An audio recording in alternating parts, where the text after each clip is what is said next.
Bueno, ayer INDEC dio la cifra de la inflación para el mes de junio, dio 1.6, una aceleración de una décima respecto al mes anterior. Festejó el gobierno, ¿sí? También se conocían los datos de la canasta básica total y de la canasta básica alimentaria. 1.6 el incremento de la primera, 1.1 el de la segunda, el de la alimentaria que mencionaba. Alguna punta hacíamos más temprano, pero para tener la posta y una lectura fundada, es que convocamos a Claudio Coronel, profesor de macroeconomía de la Facultad de Ciencias Económicas de la Universidad de Entre Ríos. Claudio, buen día, ¿cómo va? Flor Gómez, Nacho Contra, Exe Flesler, acá en Malos Perdedores. ¿Cómo andan? Buenos días. Buen día. Muy bien, ¿cómo estás? Bien, bien, muy bien. Bueno, una primera lectura del número de ayer. Bueno, va en línea, digamos, con lo que es el plan de estabilización que viene implementando el gobierno, basado en una primera gran etapa en lo que fue la recesión de los primeros meses del 2024, que duró más o menos hasta mayo, Uh-huh. y después sostenida sobre una fuerte ancla cambiaria que tuvo sus tembledares ahí por abril, mayo de este año, y que luego con la salida del cepo y algunas intervenciones sobre los dólares futuros y otras cuestiones, lograron mantenerlo relativamente estable, iniciando, si quiere, una segunda / tercera etapa vinculada con el ancla salarial y el control de precios, digamos, para poder sostener esta desaceleración. De alguna manera, la perforación del 2% era algo esperable y va un poco, por ahora sigue siendo en esa línea la desaceleración de la inflación. De todos modos, no se va a sentir del todo en el bolsillo, porque recordemos que el índice de precios es un promedio que ya no es tan representativo del consumo actual de los argentinos. De hecho, cuando uno abre los datos se da cuenta de que hubo otros que son importantes que aumentaron más y uno no lo va a sentir, pero de alguna manera es lo que muestra esto en definitiva, que sí hubo una desaceleración de los precios indudable y que el tipo de cambio sigue siendo una de las variables más representativas para poder explicar la dinámica de los precios, por lo menos en el corto plazo. Uh-huh. Dos apuntes, subrayé de lo que mencionabas. Una, decías, la canasta ya no es tan representativa. Hay Claro. bastante discusión de eso. De hecho, creo que el INDEC tiene elaborada una canasta nueva, pero que todavía no la aplica para elaborar índices. El de inflación y el otro que decíamos de canasta alimentaria y total. Exacto. Variaría mucho. No sé si tenés ya tienen estudiado, leído eso como para hacer algún apunte más extenso. No, hay algunos, tendría que buscarlo, hay Oh, algunos que okay. se han ocupado de hacerlo, Ajá. tienen más tiempo, últimamente te los paso para que los mires, pero sí, probablemente unos puntos más habría, sobre todo porque hay un peso mayor de los servicios. Cuando uno mira la ponderación de lo que es el índice actual, pesa muchísimo lo que es la canasta de bienes fundamentalmente para consumo, lo que es alimento.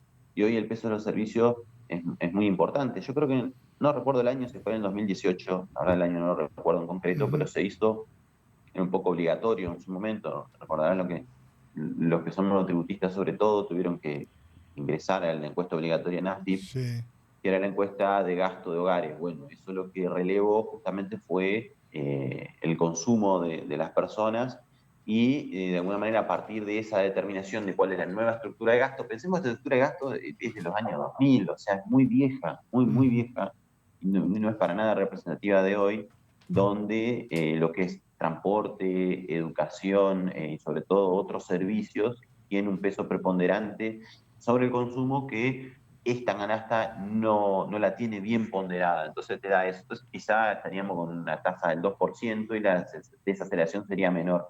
No cambiaría la tendencia, pero Claro. sí cambiaría los datos. De todos modos, si yo tirara para atrás la serie, esto afectaría también en años anteriores, Claro. por lo menos hasta el 2018 sería de esta manera. Pero esto un poco explica por qué la gente no siente realmente que esta desaceleración en el bolsillo, que viene de mano con Sí. la otra variable que yo te decía, que es el ancla salarial.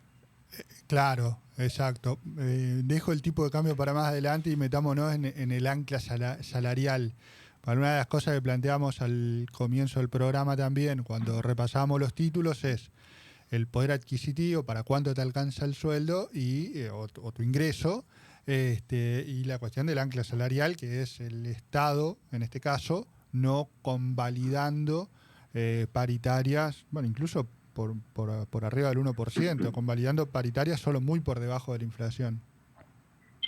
Sí, hay varias formas de generar anclas salariales, ¿no? Una es esa, es no homologar. Después los sindicatos encuentran alguna forma de sortear esos problemas.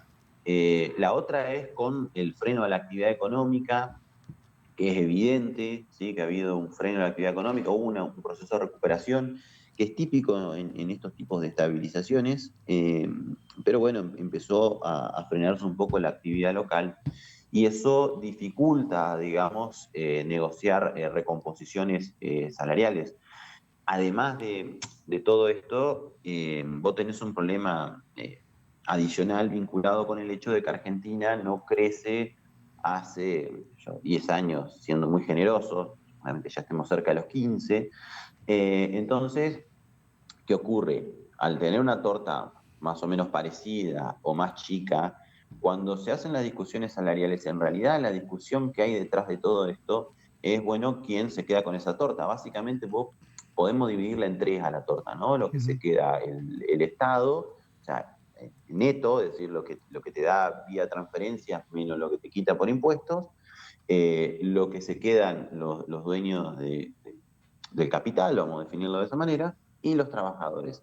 Entonces, cuando yo quiero una recomposición salarial y no hay un crecimiento económico, lo que esto supone es que los trabajadores se quieren apropiar de una mayor porción de esa torta. Viceversa, si el trabajador, si el empleado aumenta su tasa de ganancia, ¿no? Ujú. Entonces, ¿qué ocurre? Como hay un crecimiento de los costos no salariales, y obviamente esto implica un incremento de precios, ¿por qué? Porque el empresario no va a ceder su margen de ganancia en tanto y en cuanto lo pueda convalidar en venta. Ujú. Entonces vos vas a tener que, cuando quieren sentarse a negociar, la realidad es que el empresario te dice, bueno, sí, te puedo dar y después te sube precios y como no puede convalidar aumento de precios ahora, fundamentalmente porque no hay una demanda tan fuerte que absorba eso, o sea, se cae muy rápidamente el consumo, entonces lo que ocurre es que terminan negociando o salarios más bajos o directamente no te dan esos incrementos porque no se puede por la actividad económica. Entonces, ¿qué va a pasar? Si se terminan convalidando estos incrementos salariales, lo más que probable es que tengamos una aceleración de precios, como por ejemplo se está viendo ahora en julio una pequeña aceleración. No obstante, como te digo, tener la actividad económica relativamente a raya, o sea, que no crezca demasiado, ayuda un poco a mantener esta estabilidad de precios. O sea, no es solo el gobierno no convalidando, sino que una actividad económica enfriada ayuda a esta distribución o esta puja distributiva a que no se traduzcan mayores precios, digamos, pierdan los trabajadores, claramente. Claro. Y la cuestión del tipo de cambio que también mencionabas al pasar al principio, hubo en las últimas, bueno, ahora creo que primeras semanas Está aumentando. de este mes de julio, claro, un incremento.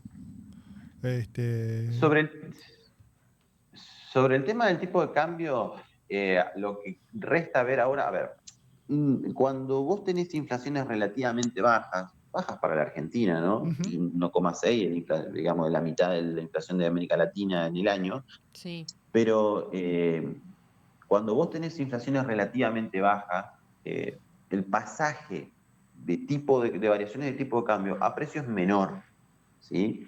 Máxime si vos tenés una actividad económica que está más o menos frenada, si hay una absorción de costos más fuerte en ese sentido. Ahora bien, esto no quiere decir que no vaya a repercutir en precio, pero no es que va a saltar el tipo de cambio un 2% y mañana va a tener inflación de 12%. No porque en principio cuando más o menos la inflación marcha con cierta estabilidad, insisto, a la Argentina en valores de 1,5-2%, entonces lo más normal es que haya un traslado del 50% de precios, ¿sí? Ahora bien, estas variaciones en el tipo de cambio de sostenerse probablemente empiecen a llevar incrementos a ciertos sectores como son la energía, el transporte, los bienes importados que venían ayudando a la desinflación digamos, cuando se quitan derechos de importación o cuando se permiten que ingresen nuevos productos que antes no.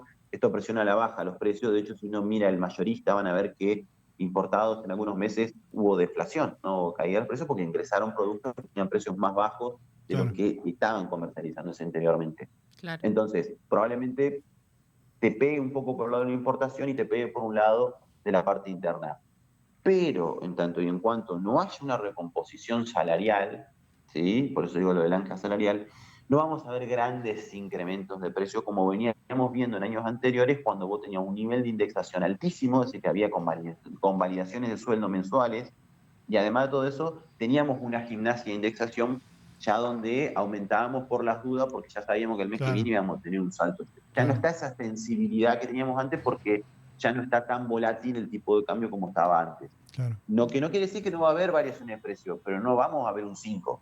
Vamos a movernos en estos valores porque no están las condiciones para que haya un saldo cambiario. Ahora, si tenemos una corrida como la que tuvo, que por lo menos por ahora no debería ocurrir, pero tenemos una corrida como la que tuvo Macri a fines del 2017 y 2018, bueno, eso ya es otra historia. Hoy pasamos de un dólar de 18 a 40. Entonces, ahí sí podríamos tener una aceleración inflacionaria. Por ahora, quizá volvemos a la franja del 2 y si no ocurre nada extraño, volveríamos otra vez a romper ese 2% y nos moveríamos en esos valores, que son la inflación, creo que lo hemos charlado otras veces, la inflación argentina de los últimos años ha rondado entre el 1,5% y el 2%, estaríamos yendo a la inflación argentina, que es lo que falta luego, es romper esa fase, bueno, que eso es un poco más lo más complicado. También creo que lo comentamos, que sin crecimiento económico no vamos a poder romper esos 1,5%, 2%, por la sencilla razón de que la torta no crece. Entonces ahí juega muchísimo esta distribución del ingreso, esta puja distributiva, y no hay más torta. Entonces los empresarios van a decir, no me da la estructura de costos porque estoy produciendo poco, entonces traslado a precio los aumentos salariales y nos mantenemos por mucho tiempo. Bien. Quisiera, a ver si no entendí mal un poco en todo esto que venís diciendo. En definitiva, es probable que los precios no crezcan porque tampoco hay demanda, tampoco hay consumo. En definitiva, como haciendo un resumen, si es que entendí bien, porque decías esto de al no haber indexación también de salarios y demás. En otro momento, bueno, se aumentaba porque sabías que ibas a tener inflación. Y ahora, en esta estabilidad, como que se cayó un poco esta cuestión. Alguna corrección técnica, los precios sí van a seguir aumentando, pero más lento, ¿no? Bien. Lo que no va a haber es una aceleración de la inflación, no vamos a pasar del 1,5 al 3, en principio, como vienen dándose las cosas hasta ahora. Lo que yo digo es que si tenemos una corrida de importancia, claro, sí, pero insisto, cuando vos tenés inflaciones bajas, el pasaje a tipo de cambio a precio es más lento o menor, Claro. ¿sí? ¿Por qué? Porque la inestabilidad juega en las expectativas, como juega, por eso digo, se va retroalimentando, inflaciones más altas, variación de tipo de cambio más alto, la gente trata de protegerse más rápidamente, entonces la aceleración es más inmediata. Acá, al haber cierta estabilidad, un incremento de precios desmedidos podría perjudicarte en cuanto a tu demanda, en una demanda que está relativamente baja. Entonces, ya los movimientos son un poco más cuidadosos y más en línea con cómo viene siendo la dinámica inflacionaria. Como digo, también ayuda el ancla salarial, que era central en esta segunda fase, porque si no, no iba a poder romperse el 2%, por esto que te digo. Si yo te convalido los sueldos y no hay crecimiento económico, va a haber traslado a precio porque no puedo hacer, reducir mis costos por cantidad. O sea, tengo el costo unitario, me sube el costo unitario y no sirve, digamos. Por eso habrá que ver qué pasa después, más adelante en los próximos meses, sobre todo, que es donde hay que prestar atención, qué va a ocurrir con el tipo de cambio si no se consiguen más dólares, porque aparentemente se han agotado casi todas las macetas de donde se podía sacar, así que veremos qué otra estrategia tiene el gobierno detrás. Por ahora parecería que están confiados en el poco pasaje de precios de la variación del tipo de cambio, como ocurre en otros países, digamos que cuando hay variación del tipo de cambio, no repercute ni tanto ni tan rápido en los precios hasta que por lo menos se termina acomodando en algún valor razonable. Claudio, gracias, como siempre, te dejamos un abrazo y bueno, la seguimos en otro momento. Dale, gracias a ustedes, un abrazo. Un abrazo. Claudio Coronel es profe de macroeconomía de la Facultad de Ciencias Económicas de la Universidad Nacional de Entre Ríos. Número de inflación 1.6 para junio. Sobre ese tema pasó acá hablando por Malos Perdedores en Radio Costa Paraná. Momento de pausa, 343-534-0933. Nuestro celu, ahí podés dejar mensajitos. Después seguimos con mucho más hasta las 13, dale.